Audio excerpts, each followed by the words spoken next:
Hello, everyone. Welcome to another episode of the Obscure Arc. I am your host, Jared, here with my co-host, Emre. Yellow. We are going to be going over our shared watch of the month this month, and that is The Tunnel to Summer, The Exit of Goodbyes. The amount of times I butchered this name when I was discussing it with Emre was insane. It's a mouthful. Yeah. How are you doing, Emre? Good. My voice is strained a little bit, y'all. So if I sound like a boy who just entered his puberty phase every now and then, excuse me for that. But yeah, we'll hustle through it. So let's go. I will take over a little bit more yapping than usual, despite it already being a little disproportionate. Yeah. That said, Tunnel Summer, The Exit of Goodbyes is an anime movie. It was made by Studio Clap in September of 2022. Studio Clap's a relatively new studio, from what I'm aware of. It was founded by Ryoichiro Matsuo, who has done things like Black Lagoon, Redline, and This Corner of the World. He didn't make them, but he was on those productions and kind of, I guess, decided to make his own project, or his own studio to make projects. Studio Clap's known for Pompo the Cinephile, The Last Blossom, and Fooly Cooly Shoegaze. It was produced by Pony Canyon and Studio Masu, and it's based on a light novel that's about 4 volumes, and it was adapted to a manga. I want to say it was like a relatively recent light novel. I couldn't tell you the date off the top of my head. Editor me is going to put it on the screen right now. But it was written by Mei Hachimoku. It was their debut work, and I read for some reason online that it was inspired by Interstellar, which I can kind of see it. I get it. But his Mei Hachimoku's other work is the Mimosa Confessions, which I believe is currently an ongoing series. The sound director was Ida Satoki, who has done Assassination Classroom, Angel Beats, Noragami Arigato, Tokyo Revengers, Classroom of the Elite, and Suke ga Kyure. Music was done by Fuki Harumi, which I also believe there's some other individual artists as well, but Fuki Harumi has done Surune, which actually has got a pretty good soundtrack. It's a weird archery anime that I think is actually good, but also not amazing. Force of Piano, Digimon Adventure, Last Evolution, Kizuna, and Lonely Castle in the Mirror. To mention, Forest of Piano is a really solid favorite of mine, especially in terms of music. I did yap enough to Jared about it. Yes, you have. So keep that in mind. The director is Tomohisa Taguchi, who has done Persona 4 Golden's animation, the movies of Persona 3 for the second movie and the fourth movie. He has done Twin Star Exorcist, Kino's Journey 2017, Akudama Drive, Digimon Adventure Movie 1 and 2, and most importantly, Bleach 1,000 Year Blood War. And where you can watch this is generally in theaters, but I've also seen it on Disney Plus and Hulu. But I will say that I believe they're both English dub, which is unfortunate. It forces English dub, there's no Japanese audio. So you can find places with Japanese audio, which I'll actually probably talk about at some point where I watch this movie. To talk about The Tunnel to Summer. The Tunnel to Summer, which I will call it instead of its full title, the setting really couldn't be more anime movie stereotypical. Like, if you've seen Makoto Shinkai movies, it is very much that. Small Japanese town, boy meets girl, a few broken families later, and suddenly their life changes because of a magical tunnel. And I will say this now because I will say it just so it's out of the way. Secret tunnel. Yeah, I mean, it's impossible to not make that. It's really just another anime movie. I won't lie. It's like the setting, the genre, it's very much anime movie yearning feeling ideas. But god damn is the art gorgeous. For Studio Collapse, it's not their debut work, but one of their larger pieces. I cannot tell you how much I was in awe of how consistently gorgeous the art was. Sure, there's not much change in the animation, isn't insane, but to have it that consistently beautiful and incredibly well lit, for me, especially Hanashiro's hair was it was so good. For me, it was the coloring. Yeah. The coloring and then the language of it. That was really on point and added to the story. Yeah, for me, it was they knew how to use muted colors in the right spot. And Yep. as much as I love the nice bright neon, like wow, flare, I truly believe that smart usage of muted pastel-y type colors can oftentimes really enhance certain moments and certain feelings. And like the dreariness of the classroom, the dreariness of the rooms Yeah. really stuck out. With how much, especially nowadays, we see like super vibrant and like popping colors, and we like that, we kind of forget how impactful more pastel and neutral shades or tones can be when used right. And I feel like this shows it takes a good, you know, amount of points from me from using that. Yeah, it's super intentional. I think that's something to say is that it really isn't just trying to be pretty just to be pretty. There is a purpose for it Yeah. and establishing the vibe. I will say, if you're not used to watching a movie with a ton of, a bit of slower pacing, a lot of times just sitting in your feelings being a large part of it and kind of taking the time to breathe the characters' words and moments and timings, that's a lot of what this movie is about. So it's something that I know some people have complaints about. We'll kind of talk about this because this was adapted from a light novel. Some of the issues, quote unquote, issues with adaptation. I have a bit of a difference in opinion, but we'll see. But our two main characters, Hanashiro and Tono, they're very familiar. I will be honest. They're very like, Hanashiro is maybe a bit stronger willed than your average girl. She does punch the lights out of a girl in episode, Thank the first you. 10 minutes. She really I just- love that. Yeah, she just I will talk about this regardless of my voice. It's because she punched me, guys. No. So, watching the show, a classic dickhead character picking a fight with one of the main characters. I was like, please do something, because I'm pretty fed up with like characters just sitting there and like being the bigger guy, like just do something. And this chick, Hanashiro, she gets up, not just punches, throws her full weight to that fist and puts it in this other gal's face. Guys, I rewinded it twice and watched it again. It was so satisfying. Props to Hanashiro. We approve of that message. you think it's like, oh, is she gonna slap her? Oh, is she gonna stand up? No, she just full on like, nah. Yep. I'm going for taking out teeth here. It's full blitz, like not holding back. And So at least 1 point on my book for that move. but beyond that, it's like Tono, relatively soft, quiet boy who has a household he's not loved in. And they're very safe, similar to what we've seen before characters. I did enjoy them. That being said, I think their chemistry, despite being, because I know in the light novels, from what I'm aware of, there's definitely a lot more detail into them. One is I've like been told that the adaptation is just straight up missing character arcs and moments and things like that. But I do think that if you're saying, well, they had the time, both they do the story really slowly, as well as also they could have done 20 more minutes. Well, first of all, Studio Clap probably, I think they needed 20 more minutes. I don't think they had the money for 24 minutes. This is a very small studio, just starting out. So I'm going to give them the bail on that because I'm sure they would have. But also, the quote unquote time they might have in the moments of breathing and like the time that they have of just like not talking or like letting them atmosphere just sit is really important to the mood of the show because it is a lot about, to some extent, it's not a coming of age story fully, but it is a bit of coming of age of like coming to terms with a bit of like, not exactly loss. There is loss, but it's kind of something that you can't attain, I think is a bit more of it. And it's a frustration, it's the denial of yourself. And that part of it needs time to kind of wallow in. There's a lot of wallowing in this show. And I feel like it's less coming of age and more coming in terms of life. Yeah.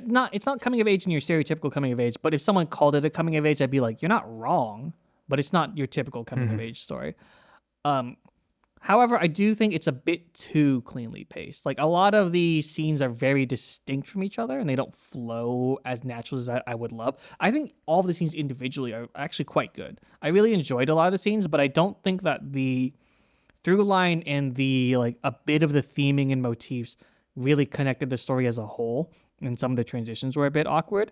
But like overall, I did enjoy a lot of the scenes in isolation. Like I just think that it needs to build on something a bit more. Like I love the aquarium scene. I love this. I really do like the scene at Hanashiro's house where it's kind of like Tono's kind of trying to get Hanashiro to face who she is, as well as also, not being scared to challenge yourself to become someone. Like I see what they see in each other, even if it's not as much detail as I would like. I think it's a bit there, and it is chasing, it's yearning for something. And with this type of story, It does not have a lot of detail, but I like how straightforward it is. Simple, straightforward, and the dynamic of the relationship being mostly say what you think kind Yeah. of thing is really like fresh feeling. You know what I mean? Yeah, they're brutally honest to each other. I struggled to not compare this to the manga that I read of what's it called? Manga slash light novel. I read the manga version of 3 Days of Happiness, which beautifully tragic story. Probably one of my favorite manga slash light novels I've ever read. This fits in the realm of that type of more or less like Your Name is what we're going to watch next month, as well as also the I Want to Eat Your Pancreas, as well as 3 Days of Happiness, all fit in this kind of sci-fi connection, forces these two characters into a situationship where they're then pressed to see if they romantically are interested in each other. Spoilers, My they guy are. forcing through 3 movies instead of a series. I mean, it's just like the thing is, for specifically like how like these characters are put into a relationship where they're more straightforward with each other than the other things I mentioned. I would say 3 Days of Happiness, they're kind of straightforward to each other because of the circumstances, but it really allows them to have to make advances in their relationship very quickly, which I'm sure in the manga there's probably a bit more hesitancy per se, but a lot of the moments between them are very sweet and they're very honest with what they want out of each other in their relationship, because it is like a very awkward situationship of we know something very secret about each other or what we want and have a desired goal, but we can't share it with anyone. And that's I had relationships like that growing up, and I think they're ones I cherish greatly, and they're one I care about a lot, even if they're not forever and always perfect. But they're ones that I think are very cool and always lovely to explore. Thank you, Makoto Shinkai, for making this the norm. With that, I do think that the actual cinematography of this entire movie, not just the art, the cinematography itself is really, really stunning. Like it's so clearly trying to build this small town. It's not like a cinematic moving nature type or like a rush type thing, but it is a slow build of this is the town we live in. These are the things I see in life that are beautiful. It really constructs the shots to like build up to what we see as a beautiful vision and the things that we care about and the things we hold on to. Because a lot of what like the larger themes in the movie are about things that we lose, that's like probably the big thing in the movie is the things that we lost, because it kind of eventually evolves kind of into, if we talk about the tunnel as a storytelling method, it's like it's a tunnel that grants you any wish you want. Like that's how it's originally premised. And to get into light spoilers here, we soon learn it's not about getting any wish you want, it's about getting back what you want and getting back things in your life. Getting back what you lost. Yeah, back what you've lost. And so I think the beauty in that is that there is this certain somberness constantly hovering over every scene. Even in a scene as beautiful as the fireworks scene, it is... That's what I was going to say. Yeah, go ahead. The fireworks scene, Which is the most generic thing you can say about any anime movie is the fireworks scene. It is, yeah. But the way they established the shot and the transition, because it basically starts all the way from almost like a close-up to the field to a wide, to a super wide, which is you don't necessarily see in anime a lot.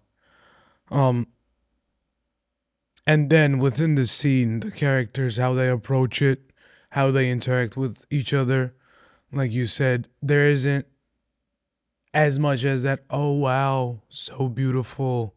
This is such a nice moment, but it's like almost like an appreciation of that harsh reality they're going through right now. Hmm. And less so just like romantic, like youth, high hopes put into it. Like less that and more like what the fuck is going on Yeah, right now. I mean, I'm a sucker for that stuff, but a lot of what it is about is like they're trying to make new relationships and establishments for things in their life that they've had before, but they don't know how to go back to per se. Yeah. Like, it sounds so small, but a place you used to watch the fireworks at no longer being a place you want to spend time at is something that affects you, right? Like it's like something like that, as well as also like Hanashiro's thing is her manga and like her willingness to create manga, but her relationship with her grandfather and kind of how her family sees her, as well as they saw the grandfather, and it's just like it's not something she's willing to accept, but it's like Tono then becomes a driving force of that, of like, hey, I want you to do it because I think it's great and you should build upon it and you should care about it and it should become a part of you and not something you're battling because it represents something else from your past. And Tono being that kind of friend that pushes her forward is really important. Like I think that there's a lot of friends in your life that you'll remember that do that, and I think that how it kind of establishes him that way, and then how he kind of disappears later on is a lot of like there's a lot of friends that you'll remember in your life that had a very impactful moment on you, but you'll never see again, type of thing. Yeah. No, I agree. You also hope that that's not the case for Tono and Hanashiro. Yeah, no, it's not something you want, but like I don't know. There's a certain like yearning and sorrow that is very common in these type of films. One of the shots that I really loved was the tunnel shot where Hanashiro is like the tunnel walks like about like 10 seconds into the tunnel and it ends up being like 7 hours or whatever it is Yeah. for her, and you see all the different worlds of her like moving around and like not different worlds but like different poses she's in, where she's like kind of walking around the room and then she ends up crouched crying, maybe not crying but more or less probably crying and disappointed, and then like immediately Tono jumps out and it's kind of like oh my god, what happened? And it's just kind of I low-key see it as like a Confession. a bit of a metaphor of like how sometimes we're so caught up in our own world of life that sometimes time between you and someone else will dissipate so long. Like I think this movie does ask for you to grab a lot and like reach and make assumptions about it, but I do think there's stuff there, and it's done so gorgeously that it does move you to think so in that way. And Well, for a lot of things we talk, for almost any show we talk, regardless of the general quality, you do have to, like, if you want to acknowledge these, you have to take that extra step yourself and start seeing a deeper meaning, right? sure, And that's like the idea of it. You don't necessarily, not everything is like straight up put in your face and like, hey, it's here. Like, I think what I had to do just there to kind of talk about like kind of the separation of time between friends is a bit more of a dig than I would average, like on say yeah, on what average. you would want or ideally go for, but it's still, I feel like we see it in a lot of decent and above anime that if you put an extra effort, like in this case, you find much more to it than if you were to just, casually go over it. I guess, but I feel like it requires you to do that to get more of the rewards than it should for me. Yeah, I think a lot of because a lot of the scenes are very sweet. Like I would say like my favorite scene in the movie my two favorite scenes in the movie. It's kind of hard if I include the ending in there because I think the ending is something we'll talk about later. But the two scenes in the movie that really gets me are the second time they're at the train station and they play out the scene again, and it's kind of this what their relationship was built on and kind of how they see each other now changing, and it being a beautiful like, wow, look at how far we've come type thing, despite them not in the movie actually going over that much time. And then the other one, as I mentioned, was the one in Hanashiro's like apartment where it's kind of Hanashiro facing herself, and they do a lot of the very classic anime tropes of like accidentally landing on top of each other type of things, and very cute and blah blah blah. Or on purpose. Yeah, and I think it's cute, and it's nice, and it's warm fuzzy feelings. But a lot of the times the way the story gets dragged between those scenes doesn't feel very. It doesn't feel like I'm pulled to the next thing very well. It feels like I want to see it because I enjoy the characters and I want to see where they go, but it's not like the narrative itself is driving me. It feels like I'm pushing myself along a little too much, which isn't a terrible thing, especially for a movie, but it does feel like I'm not. Like lot of things we discussed similar when we were talking about Dorohedoro. Yeah, it's a bit like that. You're putting too much personal effort to understand some things, and to a degree that's okay, but after a certain threshold, it shouldn't be that much. Yeah, that's my big thing for me. Is it's like I shouldn't have to drive the scene from next scene to next scene of like I want to see this, I want to see this, I want to see this. Of like it really felt like a lot of what made the movie special was in the moments, but like in comparison to something like Link Click, where it's like smooth and effortless, going to the next thing, things connect, ideas, motifs. This was just like, okay, we have solid, separate, big scenes and big moments. A lot of moments in the show. That being said, though, Link Click is like no, it's hard to compare to, but that's what I do. I think it's important to do that, especially which I've heard really incredible things about this movie, about the light novel. So I'm not sure if it's a light novel thing versus movie. Did you read any of the light novel? I read literally like the first 10 pages and just wanted to see, like I was just comparing it to the movie, like basically shot by shot, and was kind of like, it is different, obviously, because it's a movie, and a movie does different things. And I compared it a little bit to the manga, and I was like, yeah, but I did not explore it enough to say with certainty. Like, it's paced out a little differently where they end up and do all this stuff. But I will say one of the things that wasn't very convincing and ended up being really fucking annoying for me is the amount of like text messages on screen as kind of like transitional shots. That's what I liked. So I like it if it wasn't for this. The site that I was watching it on, that was definitely official, let's say just didn't have translation for the kanji on screen. So, and it's a lot of important story. What I had to do was I had to watch it via official channels, because I was also watching it on an official channel, but an additional official channel, which was English dubbed, and I would have to cut to that same part of the movie, read what was on screen, and then switch back, and then that would cause me to listen to a little bit of English dub here and there. Which, to be fair, the voice acting's fine; it's mixed horribly. For me, there was translation on the screen. Yeah, good for you, man. I did not find that one, and it was very annoying to switch back and forth. But I also don't think it's like the amount they use that tool is a bit much for me, even though I think it's semi-realistic. I do really love Japanese 2000s, like late 2000s aesthetic and like flip phones in the world and all that type of stuff. I'm not gonna like when they did the flip phone, like when we first saw the OG phones. Yeah, I was like, I love the little MP3 players he has and like all that stuff. I'm a big fan of that. What do you call it in English? The texting style. Oh, I don't know if there's like I just call it like several like multi tap or something. I don't know. Yeah, but I know what it is. What's like in Turkish, a direct translation to English would be nine-matic. So we say nine-matic, but in Turkish. But that type of text messaging and phone system, I'm like a sucker for that nostalgia. So when they started doing that, and he's in like in certain scenes, he's in panic and like texting, and I'm like, no way. Yeah. Like it was really. Kids don't know how fast you have to type on those things. Yeah, exactly. You have to go exactly. like damn fast. So you had to take more action per minute than a mobile game. But overall, this movie, to get into the spoilers section of it, the ending did get me.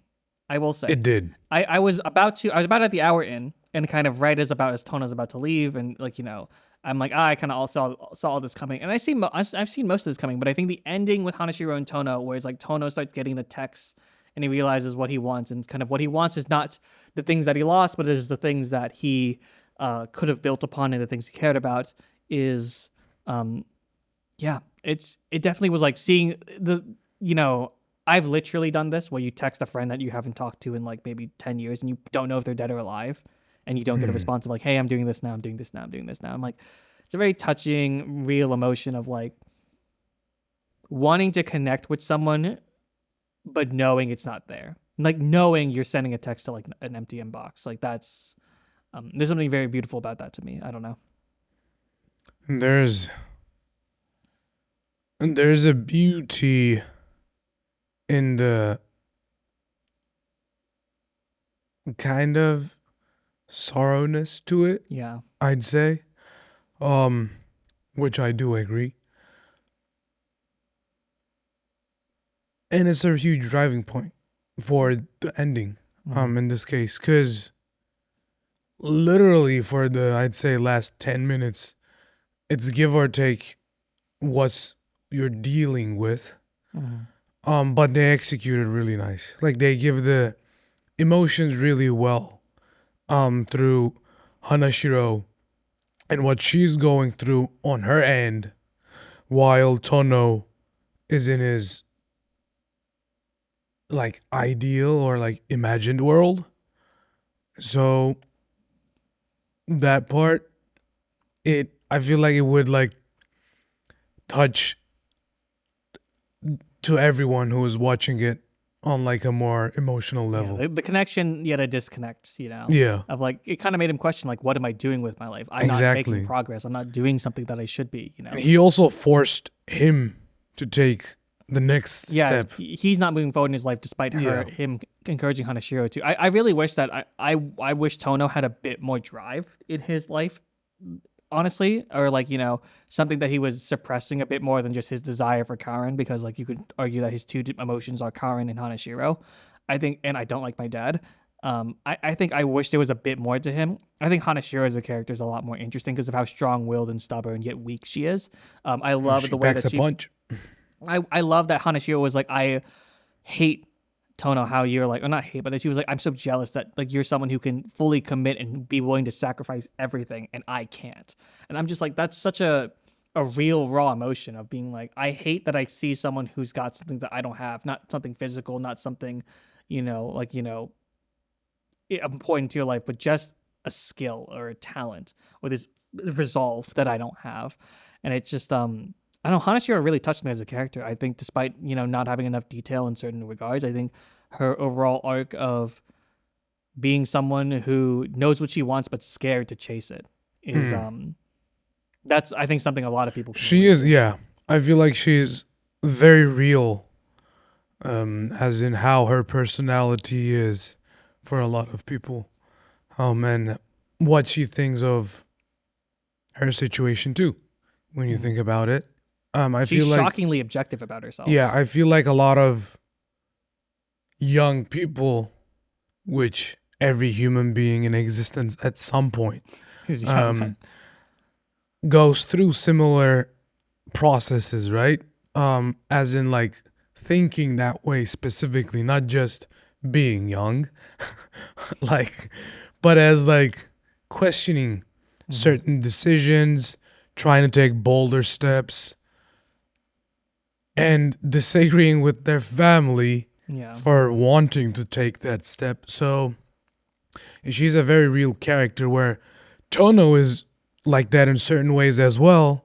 But since, like you mentioned, he is much more disconnected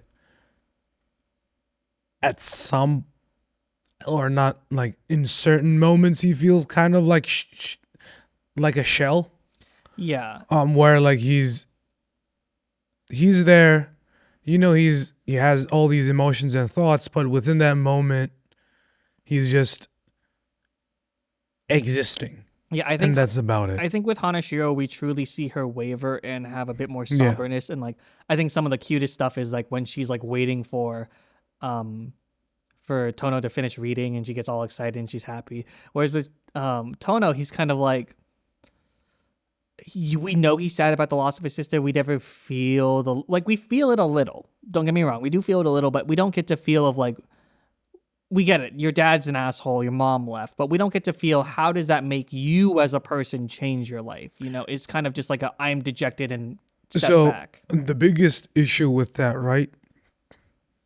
We see the first interaction at the very beginning of the movie with his father, Hmm. where his father is drunk and he is like, "It's your fault that your sister died, and I don't care what it was.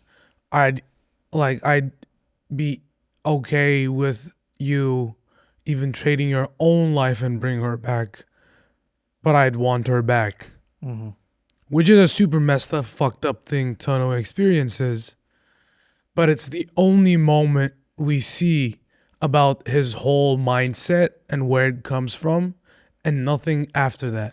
There's small moments here and No, I'm there, not saying but like I agree. I'm as in like him internally acknowledging and kind of burdening himself. We don't necessarily see, other than literally one other scene, again from his father, that's coming from outside and not inside. And I feel like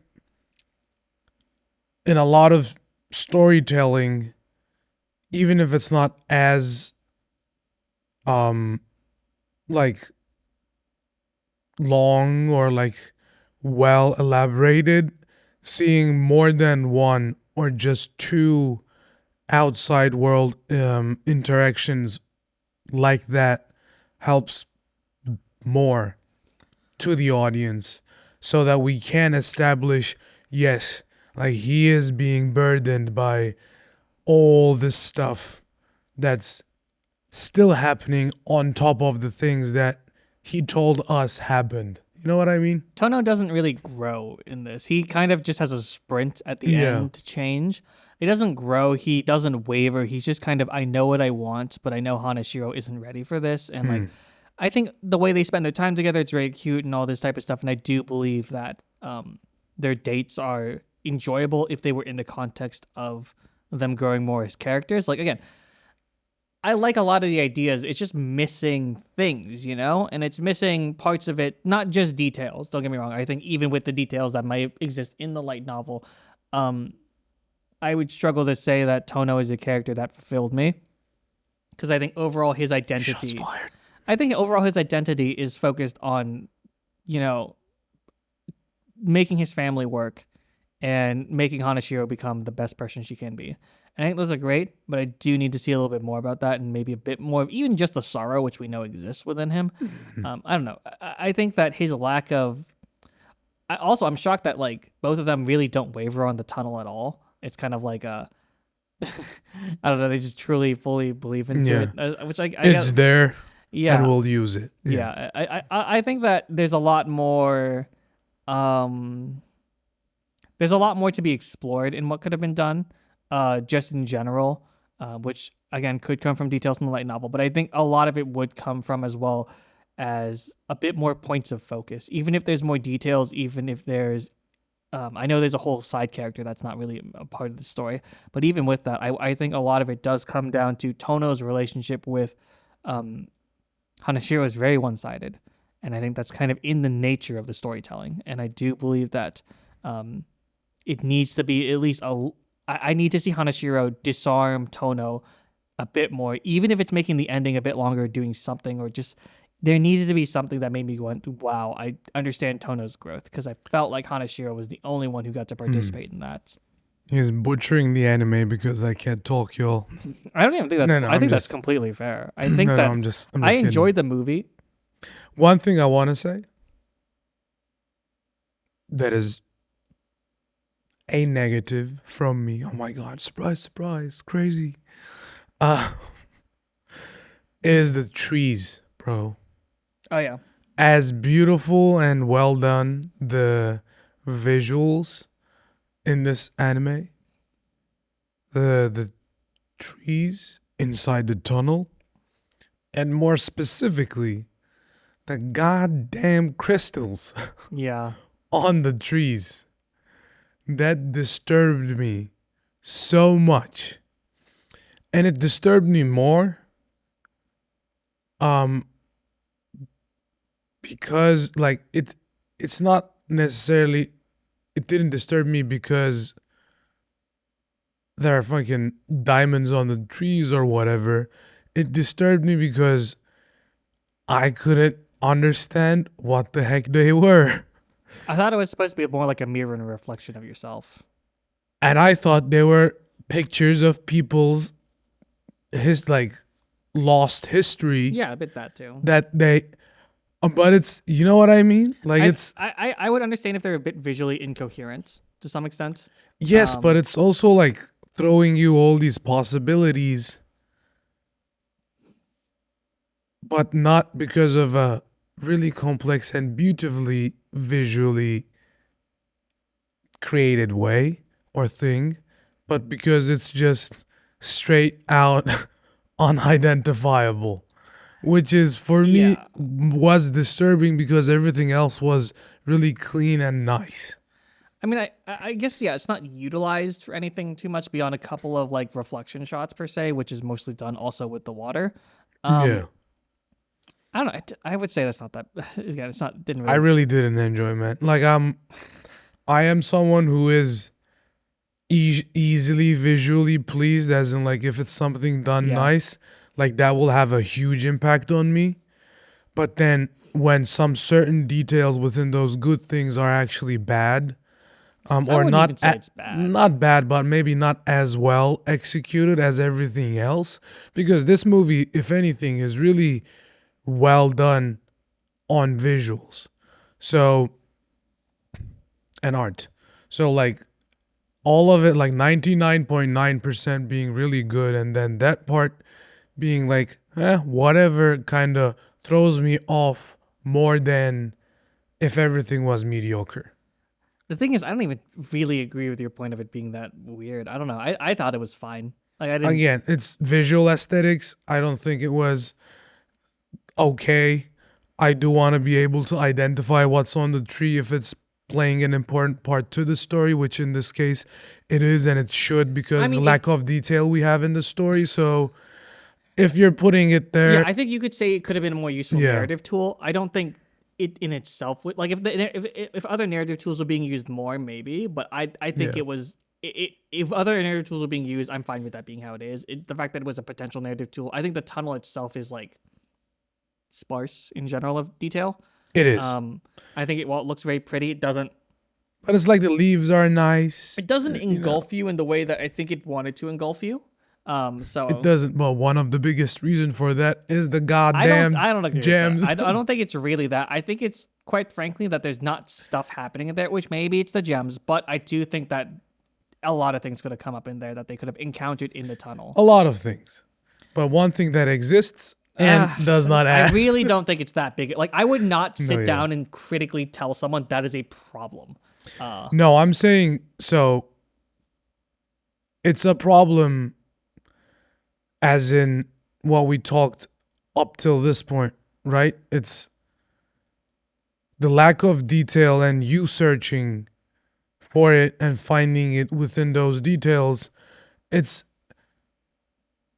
extra effort you gotta put in, and for the gems not adding anything, but still being in there, like it could have, since it already exists, utilized better, which would add at least a bit more element to it. But that's my opinion. I think that's telling a bit too much of how you should cook. Like I think that's a bit too much. I usually tell, like, for me it's like when someone is like making a storytelling mistake. For me, like when it's a choice to not do a certain visual decision, I'm like I don't like to step over that line per se, unless Yeah, it's of something that course. I'm really strongly opinionated on. And I also don't think it looks bad. That's my thing. Is it doesn't look bad. It just yeah, it's not achieving as much as it could. Like, Again, for you it doesn't. For me it does, and that's why I keep saying opinion. And dude, I'm not gonna lie. Like I don't say bad things in a lot of cases anyway. And well, okay, let me clear this up. This is not necessarily like, oh, what have they done? Because from the beginning, I haven't had any issues, like as in, oh, this was done bad for this movie. Anyways, like you mentioned as well, there are some parts where it felt more lacking, or could have been, like, for example, longer in terms of time. So the gem thing is not necessarily bad, but it is something that picked my attention, and that I didn't necessarily searched for and just, oh, that's like a weird take. And it is what it is. For me, it's a weird take. And I feel like, again, because also I was always split in between, are they mirrors? Are they pictures? Are they like should we expect something from them? Like I think it's for me, it feels really nitpicky. Again, I watch, like, I look at a lot of visual details in everything I look at, so it just pops to me, and since it popped to me, I'm just adding that small detail. Okay. I will say the music's very good. I didn't talk about the music, but the music's The very music is nice, good. yeah. The I believe it's three vocal songs are very strong, as well as the overall soundtrack being very good. Yeah, I mean, a part of it is that because the production quality is so high, especially because Clap is a small studio, it's incredibly impressive. I can understand the inconsistencies being annoying, but I really enjoyed overall just how everything does come together as a production value product. Like, I think it all is very beautifully done, and it is very, for the most part, consistent with what it's attempting to achieve. Overall, my biggest complaints are that the connecting pieces of the story are either missing or not as clean as they could be. Yeah. I'd say I'm overall pleased with the movie. This would be a movie that I would suggest to someone, especially if they are like myself and not so much like yourself, a bit less inexperienced or getting into this type of genre. Yeah. It is like a good ease in to it kind The of semi-sci-fi, Exactly. boy meets girl, romantic exactly coming-of-age movie. story. And like I said, as much as I should talk the gems, I was really pleasantly surprised because I did have low expectations to a certain degree. And I, like, finishing it, I was like, dang, like, I actually pretty much enjoyed that movie a lot. Yeah, I will say in the genre that it's functioning in, it is incredibly basic, and it does things very well despite that. But ultimately, there are movies I enjoyed quite a bit more that pushed me a lot more, that made me feel a lot more, primarily because their characters are better written or their experiences are a lot more vivid. But again, it's not, if you like this genre, if you like this genre, you'll really like this movie for what it is. Like, if it's a genre you really care about. For me, it's like, I do like this genre. I'm not obsessed with it per se. And so I'm kind of like, and I've seen a lot of the things that I really, really like in the genre, and not only some of them are reflected in this. So that's why I'm kind of like, I know it can do more. I am throwing the movie probably way too much bail because it was made by a newer studio. That is the main thing. But that's also where we say, for a lot of things, our opinions and our thoughts on it, right? It's like, because some people give benefit of the doubt, which I am like that too. If it's a relatively new studio getting into new stuff, I always give benefit of the doubt. And some people are like, no, they should have done better. And I'm like, this is already a pretty good product within itself. And hopefully they'll only improve from here on out and have more budget. Yeah. So I'm seeing good things happening for the studio. And like I said, if you want to ease yourself into the genre, this does everything basic right. Yeah. I will say this is a studio that has a relatively good amount of sauce to work with. That they're not amazing and perfect on everything. And honestly, maybe it's a budget thing, but ultimately it's like I'm not like, sometimes when I see something new and I don't see sauce, I'm just like, oh, okay. I'm not, even if though you're new and maybe you couldn't learn it, I don't have high hopes for you. I have relatively high hopes for Studio Clap. I would love to see them do another movie with more budget, or honestly, I would love to see how they take a maybe very focused but higher budget 12 episodes similar to a Link Click season 1. Maybe not as insane of a budget as Link Click, obviously, but Link Click season 1 level of like quality that they're going for. Because as a story, this was a relatively great story to work with as a first, not first, but one of their newer, bigger releases. It was a relatively good story to work with because it hits a lot of the strong emotional beats, has a clear identity, has a big motif of the tunnel and all that type of stuff. And I think that what they did was good, but I know everyone knows they at that studio they can probably do more with the right amount of time, budget, and experience. Yeah, which that concludes for me, which I feel like it's more of a pattern now. But I don't know about Jared, but I would still suggest this movie to someone who's more new, like myself, to the genre, that wants like a easy to watch, satisfying, introductory. I know it sounds like a lot of specific boxes to tick, but I feel like there's a lot of people like that out there. So, easy to watch, new to the genre, pleasant movie. I'd suggest it. My problem is that the movie that I would recommend in place of this is Your Name, which is just a better product overall. It is. That is the only reason why, is because Your Name is also massively popular and is given the quote-unquote seal of legitimacy by the Western population. Thank you, Western population, for approving of this Japanese product. But like, that's more or less what it is that I think that this as a movie would be a solid entry point to someone who is maybe not necessarily want to watch Your Name, but Your Name just does a lot for the genre already that I think it's good enough.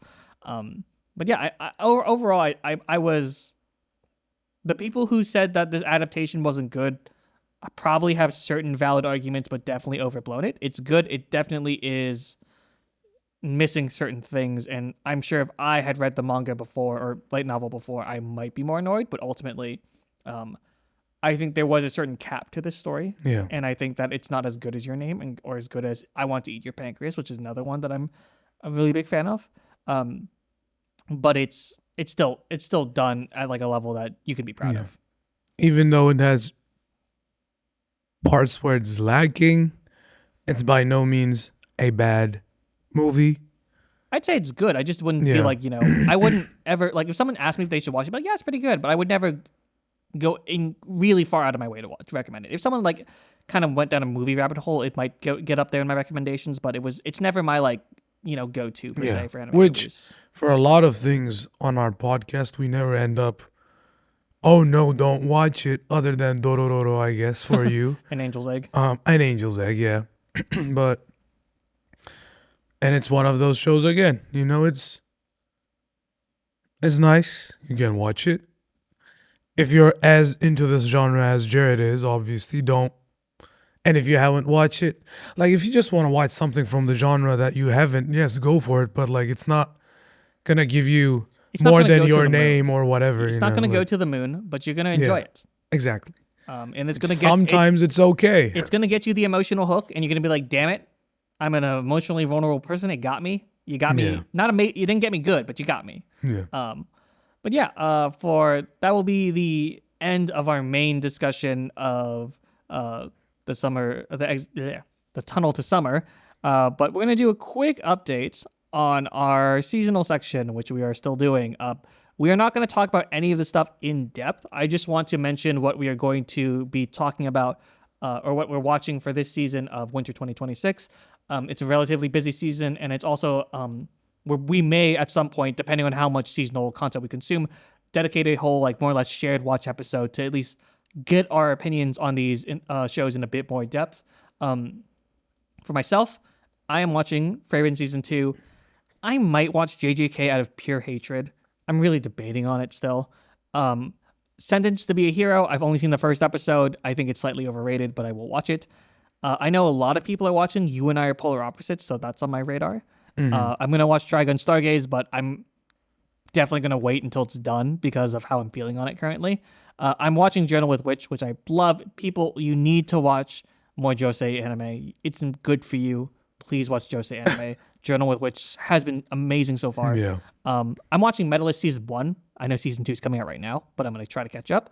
And I'm going to be watching Love Through a Prism, which, hey, Witch Studio, maybe you should market your shows, because why did you release an entire 20-episode anime original on Netflix and I had no marketing other than I accidentally stumbled upon it when I was going to watch Dorohedoro. Like, why is that happening? Like, how are you with one of the largest studios not telling me this? Yeah. Like him going on Netflix to watch a masterpiece and stumbling upon this randomly is crazy. Kazuto Nakazawa is the director of it. He is an incredibly famous animator. He has done the anime in Kill Bill, Breaking the Habits music video, character design for both Samurai Champloo and Be the Beginning. So You watched Be the Beginning? I have not seen it. It's a pretty pleasant show, especially in terms of design. Yeah, but like, dude, like this is like one of the most legendary guys in the It industry. is. Like, That's why I'm saying it's like he's done crazy stuff. yeah, so it's like there's no way they didn't cook with this. I literally haven't seen it, but I'm like in my mind, I'm like, there's no way I might watch it when I get home tonight. And you don't have Pure on this. Good job. No commercials, nothing. Yeah. Well, they did the same thing with Orb. So I guess it's the new meta of dropping in crazy. legendary didn't even tier know, stuff. I didn't even know about it. I didn't even see it on the Mal seasonal. It's crazy because I don't even know they fucking plan to release this shit. How the fuck did this come out? Anyways, I've heard very good things, so I'm planning on watching it. And the other thing I'm doing is I'm playing Trails Beyond the Horizon. Love Trails, die for Trails. We finally caught up, Western fans. We did it. I've been loving it so far. I think this is the funniest Trails game we've ever played, as well as also I'm just excited for the Calvert art to finally cook. And honestly, it was really hard to get through this month of anime because I kept wanting to play Trails, and I kept on actually playing Trails instead of watching what I should have been watching. For me, it was hard for me to go through this month's anime because I did a lot of traveling, a lot of driving, which takes time, y'all. That being said, what I'm doing on the seasonals. Sentenced to be a Hero. I haven't started yet. I am interested in it, like I'm interested in almost any fantasy out there. And this time, it looks like it could have some potential. We'll see. Maybe. Like question mark. I did complete Blue Box. Oh, right. A few weeks ago, which I know will have a season 2 this year. I believe so. That got all the Netflix marketing. Yeah, which I'll watch it. No promises made. And when it comes out, I am planning on catching up with Boku no Hero Academia or My Hero Academia. Oh, yeah. But that's It's a side project. Yeah, that's a side project. Obviously, Love Through a Prism. Yeah. Jared stumbled upon it, texted me at... I freaked out. I legitimately had a freak out moment because I'm just like, how are they doing this? Texted me at 1 a.m. Yep. He was like, dude, are you seeing this? They've done it again. Netflix has fucked over a show's marketing. Exactly. Very cool. And I'm like, no, what is it? I looked it up and I'm like, okay, well, fuck me. I guess we're going again. Because this is literally, mind y'all, if you don't know the lore of this podcast, this is literally how I stumbled upon Orb. Yep. And then went to Jared and I'm like, are you seeing this? And he's like, no. And he looked it up and he's like, what the fuck? So like that happening again, technically at the beginning of season 2 for our podcast is pretty dope. I will say, I was like we'll see. semi-presently knowing about Orb, but like I didn't know what it was. Yeah. So, But that, and then, yeah, I don't think I have anything like super seasonal that I'm following or you said maybe super catching up to interested. Freyren, but Yeah, it's a lot. Freyren, I gotta catch up, but yeah, a lot of catch up stuff to be honest. And game wise, I didn't even have that much time to play any games this month. Holidays, transition, starting of New Year. You know, I'm gonna start Night Rain, the co-op Elden Ring. Oh, Elden Ring, Night Rain. Oh, interesting. Yeah, gotcha. With a few friends of mine, which I played Elden Ring, though I will say didn't clear it. Still enjoyed it, just didn't have the time, unfortunately. But I am a sucker for Souls-like games. Not all of them, but most of them. And yeah, like it's a co-op, ever-changing boss slaying type of setting, which is why not, you know? We used to enjoy co-op boss slaying in Bloodborne or Dark Souls with friends back then, which it was much more difficult than what you can do in Night Rain. So we'll see. Hope I'll enjoy it. But yeah, for Manhwa, Oh yeah. I am going through a generic You mentioned this. game system Manhwa that's named, I think, I've got an S rank item Mm-hmm. as the name or something, Of course it is. something in that realm. And actually, give me 1 second because I do want to recommend this for my fellow losers out there. exactly my fellow trash webtoon enjoyers. Okay, I know you exist there. I see you, so I got you covered. It's called I Obtained a Mythic Item. Mm-hmm. I love to read this between sets in the gym where I don't use my brain and I just try to catch my breath. It passes the time really well. Take a look at it. But yeah, that's basically everything I did this month. Cool. Yeah. Next show, as in the next 3 episodes planned. So the next stuff for the next month will be, for me, I am doing a little bit something different. I told you would be experimenting. We're doing a Makoto Shinkai special. So we are not watching every single Makoto Shinkai film, but films that I deem to be relatively important in Makoto Shinkai's work. I've seen most of his work, not all of it. Because He's going to a Makoto Shinkai killing spree. I've seen like maybe I've not seen 2. I've not seen Voices of a Distant Star, and I'm talking about Children with Lost Voices. Those are the only 2 Makoto Shinkais I've not seen. Which I know they're good in what they are, but they're not his level nowadays. Anyways, what we're watching next month for the Makoto Shinkai special are 5 centimeters a second, Garden of Words, and Your Name. For next month, Emre is going to be forcing me to watch Pluto. Yeah. Which, if you like Astro Boy, I imagine you'll like Pluto. It's also another anime like Dorohedoro, where we had the mangas way before we finally had an adaptation. I do want to believe this one will do better for you, better than Dorohedoro at the very least. I'm excited to watch Pluto. But yeah, I think it also has 2 decades between the I think it's more than 2 initial decades. release of the manga, if not more. Yeah, you're right. I feel like it's definitely more. And then the anime adaptation, but we'll see. Yeah. We'll talk about it. I certainly do like it. So, and our shared watch is something we both are intrigued by a lot, actually. For obvious reasons. It's 100 meters. 100 meters. Because if you don't know, it's another story written by Wota. Wota wrote Orb on the Movements of Earth. And we also watched Run with the Wind, and we both love sports anime. So it felt like very much a no-brainer. Yeah, like a mix between our genre we love and the reason we started this podcast. It's like a no-brainer. Yeah.